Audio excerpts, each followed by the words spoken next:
siapa yang mengganggu ketenteraman? Cakap baik-baik, Cakap baik-baik.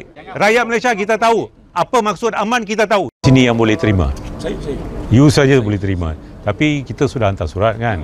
Kata kita nak jumpa Menteri Besar kan. Kita boleh tunggulah, tak apa. Biar dia habis dia punya function. Tak apa. Kita boleh tunggu. Biar Menteri Besar habis dia punya function. Kita faham. Kita boleh tunggu.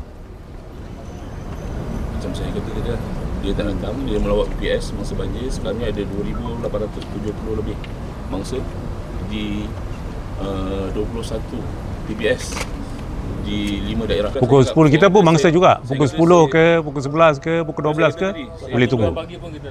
Tak apa, you maklum pada dia, tak apa. You maklum pada dia. Tadi ini sebab ada media. So saya terima kalau ada Tak.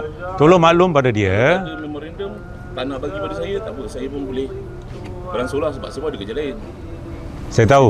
You datang, you kata nak terima. You bagi tahu dia, kita tunggu. Itu saja. Itu saja kita minta. You bagi tahu dia, kita tunggu. So rasa dia tak ada lah kot. Sebab dia ada dekat tempat lain. So kalau Tak, you tak payah sebut benda tu. You dah cakap dah. saya cakap Kan?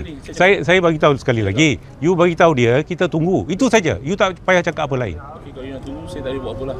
You nak tunggu, Tak, tunggu je. tak payah. Ya, you tak payah cakap apa-apa. Cuma jangan buat ganggu ketenteraman. Siapa yang mengganggu ketenteraman? Cakap baik-baik, Cakap baik-baik.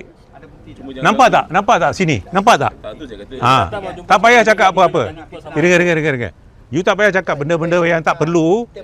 Yang tak relevan, you jangan cakap. Tak payah nak ingatkan. Kita tahu.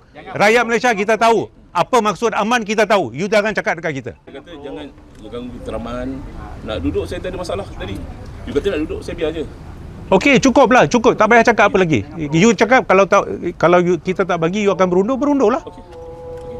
Kita tunggu. You berundur. Okey. Itu saja. Okey. Okey.